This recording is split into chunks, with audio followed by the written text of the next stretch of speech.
Couple clips we want to play here. President Biden spoke on this in a speech not too long ago. I believe it was on Friday. He did it the day before January 6th. He was going to do it on January 6th, but I think there were some weather issues, so he moved it up a day. But he did have some really good things to say. And by the way, for anybody that says Joe Biden doesn't know where he's at, he doesn't know how to speak, I don't know how he did it. It looks to me, and Lana, correct me if I'm wrong, while watching this clip, it looks to me like he memorized the whole thing. It doesn't look to me like there is a monitor or any kind of device that's showing the words. But either way, this is what he had to say, and the speech was phenomenal, by the way.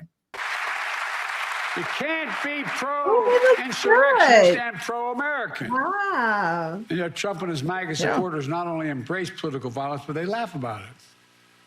At his rally, he jokes about an intruder whipped up by the big Trump lie, taking a hammer to Paul Pelosi's skull and echoing the very same words used on January 6th. Where's Nancy? And he thinks that's funny. He laughed about it. What a sick...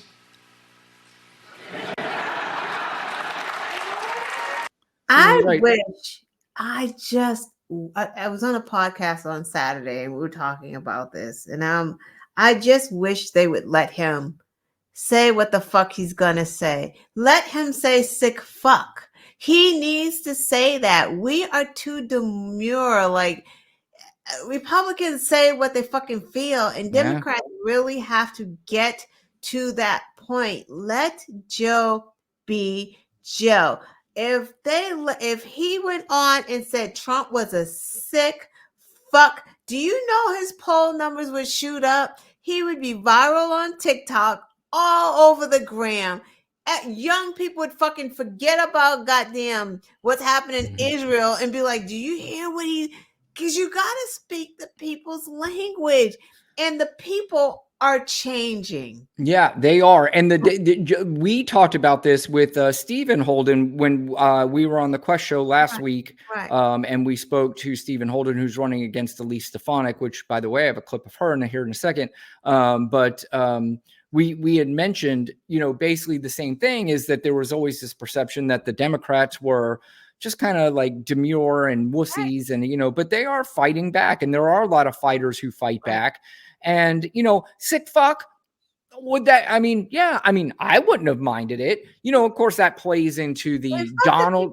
Fuck the people who don't like, it doesn't matter anymore. Yeah. We're at the end of the line. There are what mistakes, like the only mistake that can be had right now is not pulling all your punches. That's the only mistake. Him saying sick fuck is not going to have him lose. Who is he going to lose? Yeah. No, you know what? You make a great point, because at this point there's no pulling punches anymore. We had brought up Michelle Obama's comment of when they go high, we go low, or when they go low, we go high, during our interview with Stephen Holden. And, that mentality has changed. Right. And it was, when she said it was a great statement, and she was absolutely right.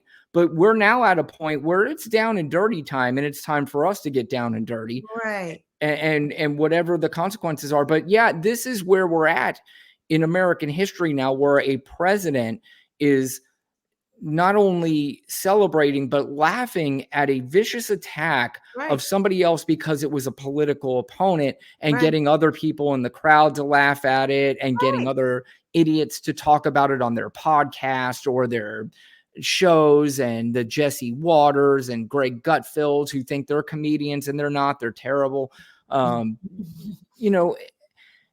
This is where we're at now. And it spills over. It's now spilling over into our sports programming, which I tried to talk about earlier with this Pat McAfee show and Aaron Rodgers, and they're on a sports show talking about fucking Jeffrey Epstein. I'm like, this is embarrassing this is just embarrassing to everything that's going on right now. Yeah. But let's finish up to see, let's listen to our president finish up here. My God.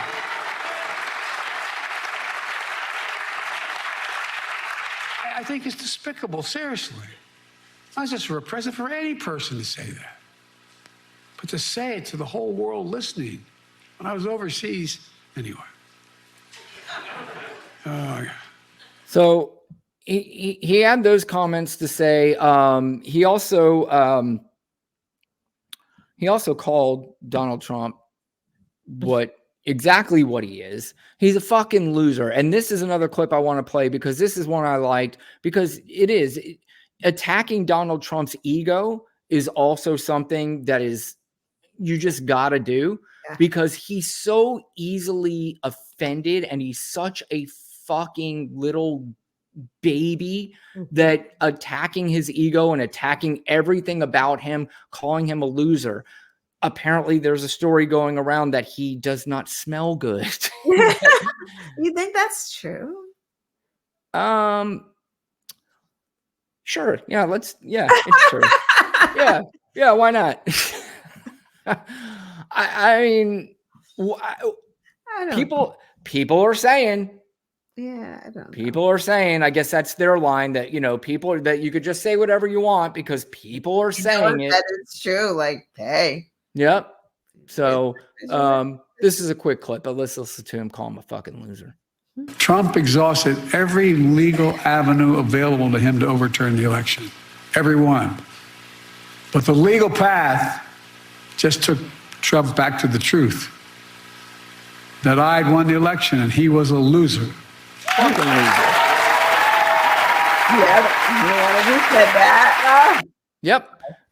He is a loser. And by the way, looking at those clips, does he look like he's reading off a teleprompter?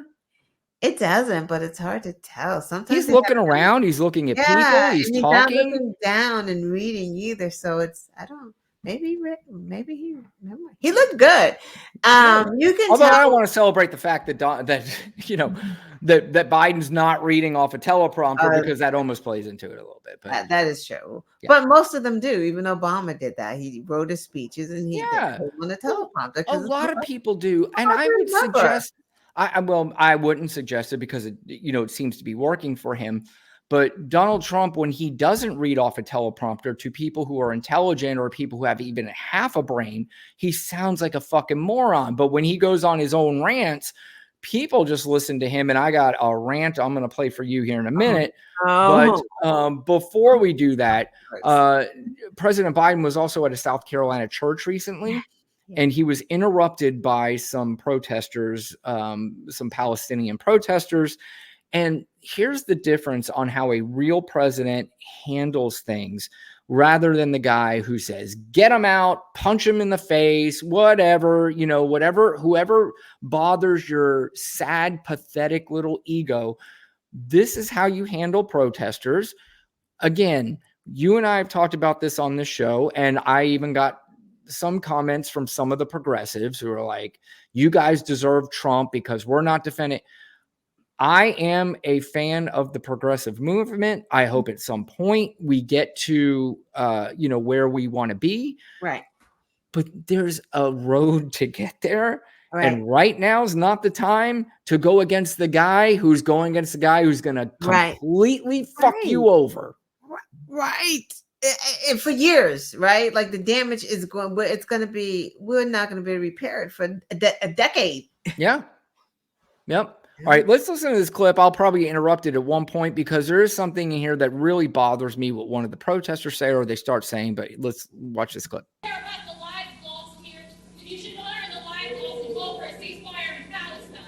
First of all, the idea that he doesn't care about the lives lost there is, for lack of a better term, offensive. It is. Like, where have you been since this man's whole political career? Like, fucking stop it. That's stupid. Yep. All right.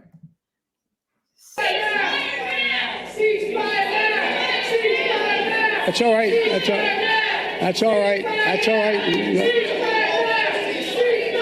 Relaxes. Let them do their thing. Everybody else is relaxed.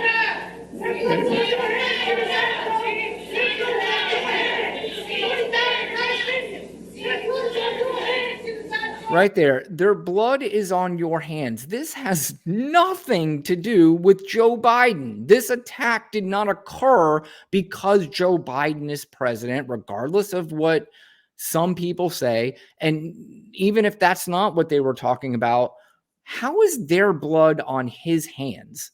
Right. That's the $1 million question, because I always want to know that. Why do they think that Joseph Biden can stop that fighting? I know there are ways that he could probably strong arm, what's his name? Netanyahu. Benjamin Netanyahu, because we give a lot of aid to Israel every year, as like over $3 billion a year. Though, like, if we just withhold aid, is that what happens? And then then all of a sudden we're anti-Israel, and then it just doesn't. Either way, there's no winning hand. Right. Exactly. Exactly. You just kind of try to do what you do in the back room and keep it moving. But that is stupid. And let me just say this. That is Mother Emanuel Church. Why the hell are you going to Mother Emanuel Church to disrespect that sacred church? That is like, what are we doing here? Well, I think just in fairness, that I would say that any place is a place for protest. If you want to protest, you could protest. I'm not going to say that. I mean, that's what I would say, because, but at the same time, I just think this protest, they're a little bit off base on what they're saying, and especially based on what President Biden's response is here. So let's listen to his response and see, and let them know as they're walking out, what he's doing and what's going on.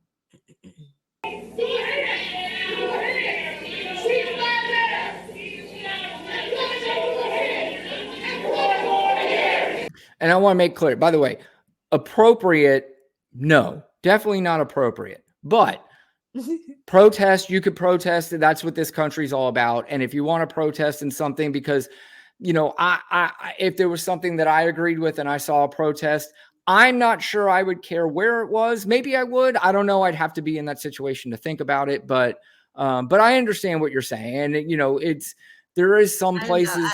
That's Mother Emanuel Church, like the oldest Black church in the South. Like, there's, I would feel the same as, like, Martin Luther King spoke there. Like, why are we doing that there? Yeah, that's disrespectful as fuck. And you here talking about peace and ceasefire when you're acting like an asshole in a sacred church. Like, it's not just any church down the street, friggin' St. John's Baptist. Like, this is Mother Emanuel. Like, the fuck. Yeah. All right. So he's going to give a response. That lady's like, yeah. It's like,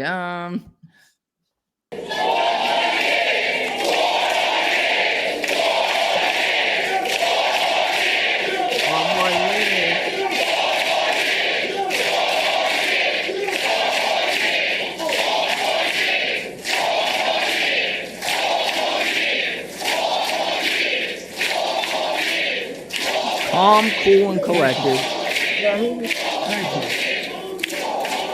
Thank you. Look, folks, I understand their passion, and I've been quietly working with the Israeli government to get them to reduce and significantly get out of Gaza. I'm using all that I can to do that.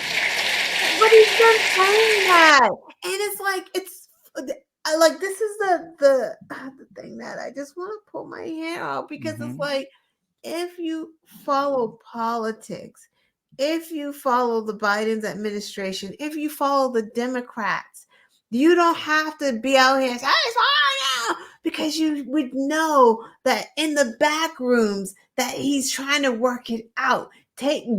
You can't just pop up one day and be like, oh my God, this is what they're not doing this. And you don't do the proper research to see what they're doing. Fucking Google is your friend. Just Google, what is the Biden administration doing to cease fire? Yeah. You'll find something.